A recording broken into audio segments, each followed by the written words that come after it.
Donald Trump calls this lawfare. The Democrats pulling all the strings of the legal machinery to put him on trial, to indict him for as many alleged offences as possible, and therefore undermine him as a potential president of the United States. He's a presidential candidate in all but name right now. The Republicans aren't going to stop him getting that nomination. But the thing is, if it is the Democrats who are doing this, and I think we can assume that it is, that they're behind the scenes organising all these indictments, how's that going for them? Because every time he gets indicted, his popularity soars.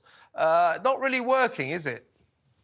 So before the first indictment was announced, there was a real surge for Florida Governor Ron DeSantis, who, by the way, if you watch his career, he's definitely in the same lane as many of the Republicans who support Donald Trump. So there's a lot of thought, oh, here's basically Trump without the baggage. And our polling at Inside Sources, also our reporting in South Carolina, New Hampshire, and Iowa showed that Republicans were interested. They're like, man, maybe Trump has reached his sell-by date. Maybe the other issues are too big. We'll take a look at him. As soon as the indictment dropped, that completely changed. Republicans rallied around Trump, and they've continued to rally. His support's actually been getting stronger. There were 3 national polls in the last 7 to 10 days where more than 60% of Republicans said Trump was their pick in the Republican primary nationwide. His numbers in the early states aren't quite as high, but they're still huge. They're still well in the 40s and still, 20 to 30 points ahead of anyone else. So the argument is actually Democrats want to run against Donald Trump because they believe Trump's high negatives and his baggage make him the only person that Joe Biden can beat. That if Joe Biden has any prayer of being reelected, it's that he faces off with Donald Trump. But there was a lot of talk in 2016, you may recall the other Mike Graham, about Hillary Clinton needing to face Donald Trump because she was definitely going to wipe the floor with him.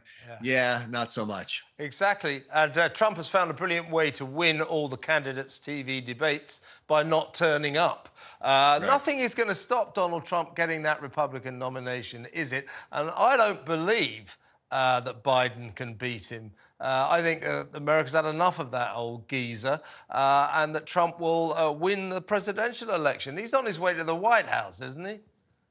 So, right now it's hard to see any way that he's not the Republican nominee. That seems to work out. And the other thing is that other events seem to be adding to Trump's probabilities. You mentioned the problems with Joe Biden. There's a brand new poll, Inside Sources released today, of swing voters in the early state of New Hampshire. These are voters who have voted in both a Republican presidential primary and a Democratic presidential primary in the last 4 cycles. So they're willing to go, one side or the other. And they have two things in common.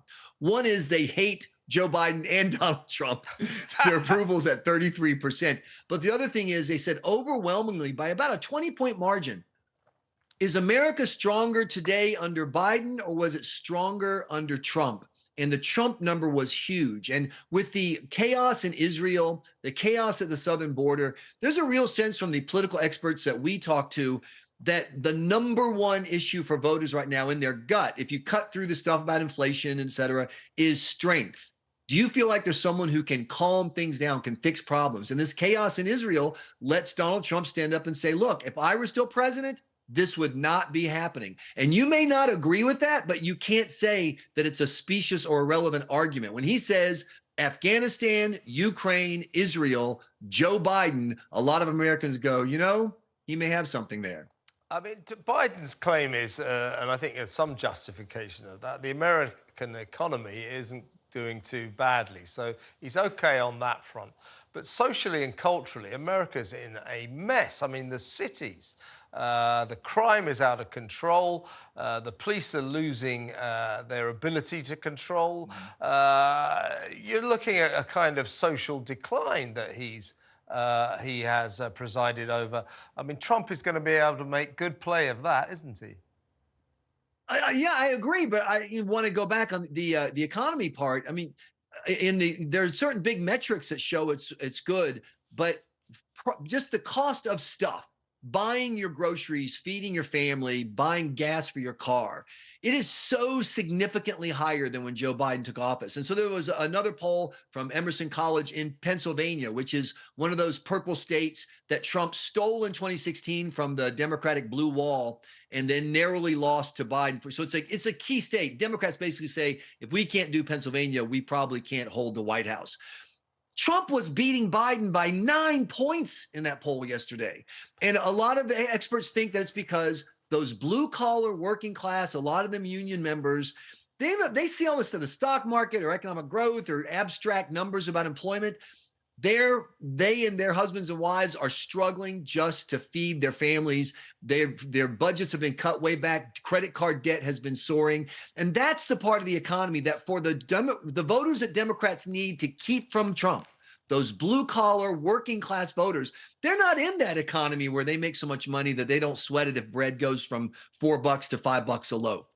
But those voters that Trump is getting, they do sweat it. It matters. And that's why I think the economy is still a big deal. Absolutely. Watch this space. You're still my favorite, Mike Graham. Great to talk to you.